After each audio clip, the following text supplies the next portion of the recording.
Hello, YouTubers, friends, compatriots, bootlickers, shills, desolators, peasants, vassals, minions, meat sacks, king slime. I'm a useful idiot. Welcome. And today I want to talk about a topic that I really love to talk about, and that's the whole idea of fragmentation and destabilization.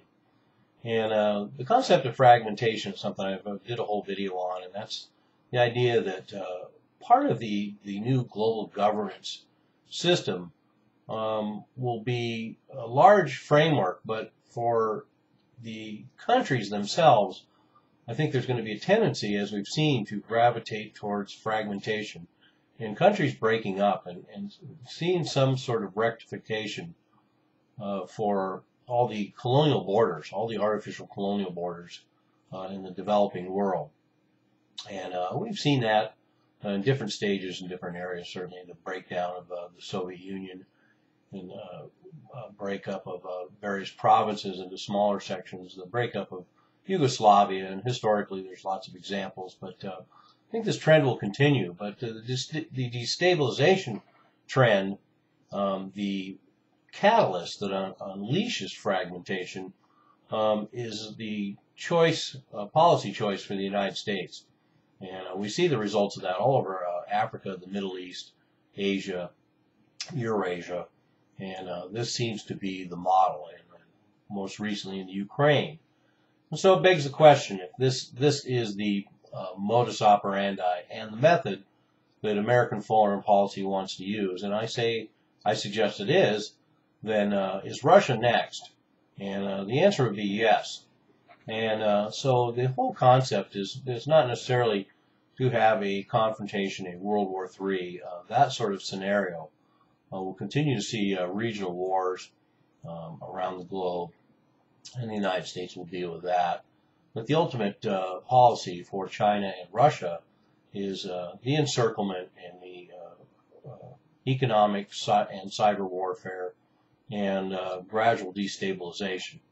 And that's their future. And it turns out one of the insiders of the insiders, Brzezinski, Zbigniew Brzezinski, who happens to be Obama's foreign policy, or one of Obama's main foreign policy advisors now. And if you want to find out what's going on in the world, you can go to the likes of Carol Quigley or Kissinger, Henry Kissinger, or Brzezinski, and you will find out what the U.S. foreign policy is going to be and what geopolitical developments will occur. And in this situation, is no exception.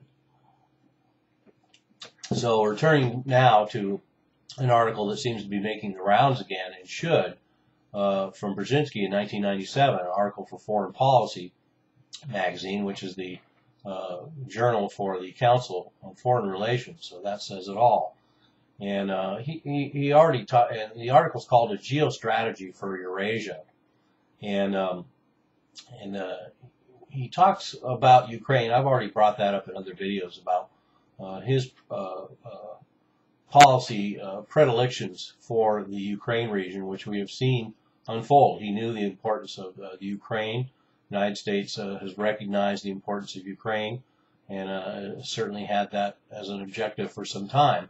But what's happening in Ukraine has less to do with Ukraine as it does a U.S. proxy war on Russia. And now we see these events play out in Ukraine. It's only a matter of time before the United States, which has already laid the groundwork, I assure you, the groundwork for any destabilization for Russia is laid or being laid, and these same forces could be unleashed. And so let's find out what Brzezinski said. I'm going to do something I don't always do, which is read verbatim some of these comments, because they say it all, and they're very loaded. And so first of all, we have his comment on, quote, "Europe is America's essential geopolitical bridgehead in Eurasia. A wider Europe and an enlarged NATO will serve the short-term and long-term interests of U.S. policy. A politically defined Europe is also essential to Russia's assimilation into a system of global cooperation." So that very clearly spells out what the United States policy for the future of Russia and that area of Europe So Eurasia is a bridgehead to create a wider Europe, which of course is friendly to the United States, and enlarged NATO, and NATO has been pushing east and will continue to do so, and that a politically defined Europe is also essential to Russia's assimilation. So they have to make sure that everybody's on the same page, and that includes Ukraine, for Russia's eventual assimilation into the system of global cooperation. So at some point, Russia will be absorbed into the entire global system that the United States empire has set out. And in fact, Brzezinski talks about a transcontinental security framework, unquote, which is just another way of saying empire. And so when he talks about all of these countries, including Russia, being part of a transcontinental security framework, they're talking about the final steps in creating the American empire. And Brzezinski goes on to say, quote, Russia's longer-term role in Eurasia will depend largely on its self-definition. Russia's first priority should be to modernize itself rather than engage in a futile effort to regain its status as a global power. Given the country's size and diversity, a decentralized political system and free market economics would be most likely to unleash the creative potential of Russia and its vast resources. A loosely confederated Russia, composed of a European Russia, a Siberian Republic, and a Far Eastern Republic, would also find it easier to cultivate closer economic ties with its neighbors. A decentralized Russia would be less susceptible to imperial mobilization. So this is another extremely important paragraph, basically saying that, which is relatively true, Russia should concentrate on modernizing itself and not try and regain its status as a global power. And I think Russia has already recognized that. I don't think the United States does. I don't think the United States usually has the correct placement of countries around the world and allows them their own self-respect and the protection of their own self-interest, and Russia would be one of those. They haven't displayed the desire necessarily for any sort of global domination in the way that the United States have, certainly in the post-Cold War era.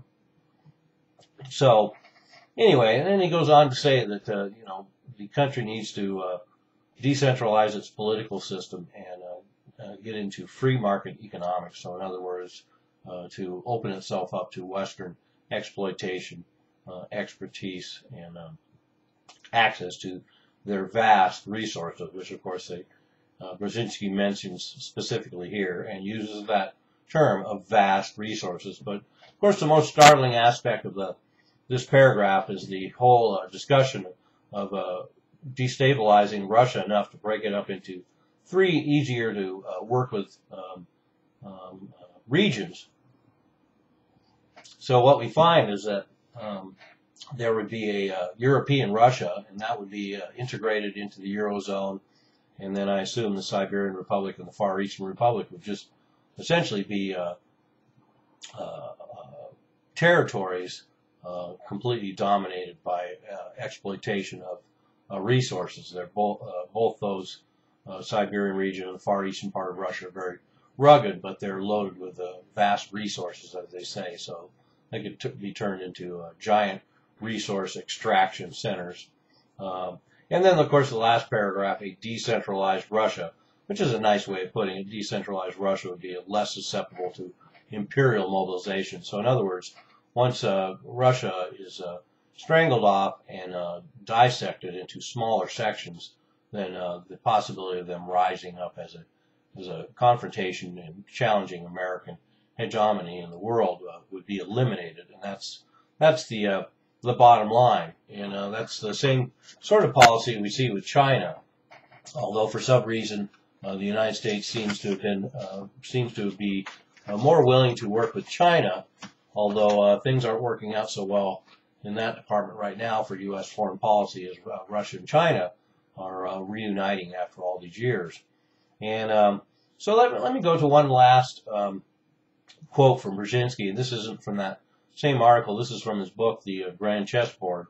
And he says that, quote, a power that dominates Eurasia would control two of the world's three most advanced and economically productive regions. A mere glance at the map also suggests that control over Eurasia would almost automatically entail Africa's subordination, rendering the Western Hemisphere and Australia peripheral. About 75% of the world's people live in Eurasia, and most of the world's physical wealth is there as well, both in its enterprises and underneath its soil. Eurasia accounts for about 3/4 of the world's known energy resources. So there's the bottom line. There's the prize. There's the reason that eventually the United States needs to control Russia. And one is to eliminate any challenge to global military power and the American empire and the American defense and maintenance of corporate global empire. So we're harkening back to days of Britain and the Dutch East India Trading Company. And so anyway, in this last paragraph, once again, we find that the target is to dominate and control the advanced and economically productive regions of Eurasia, and it seems rather presumptive to say that if you control Eurasia, then you automatically just get Africa as a prize, which is an interesting assumption, certainly not unrealistic. But and then to point out that 75% of the world's people live in Eurasia, and of course that could be a potential huge consumer market. So that's what the corporate powers, global powers, want. And most of the world's physical wealth and 3/4 of the world's known energy resources. So that's self-explanatory what the end game necessarily has to be. So what will we see? Well, it's hard to say when and where. But down the road, it seems like U.S. policy will be to apply the same destabilization methods to Russia. We'll see non-government organizations and agencies and militant groups being fostered, and social media being used, and propaganda being used, and broadcasts being used, much like Russia uses Russia today in the United States.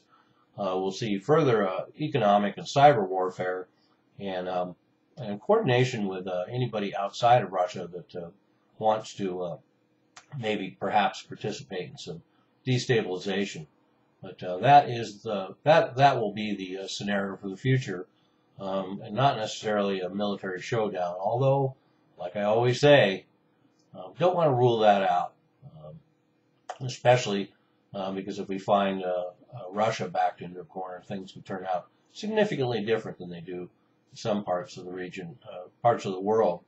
But needless to say, that, like I say, we have this pattern: Syria and Iraq and Afghanistan and Libya, and the list goes on. Ukraine, and could it be Russia's fate in the future? I'm a useful idiot. Don't you be one too?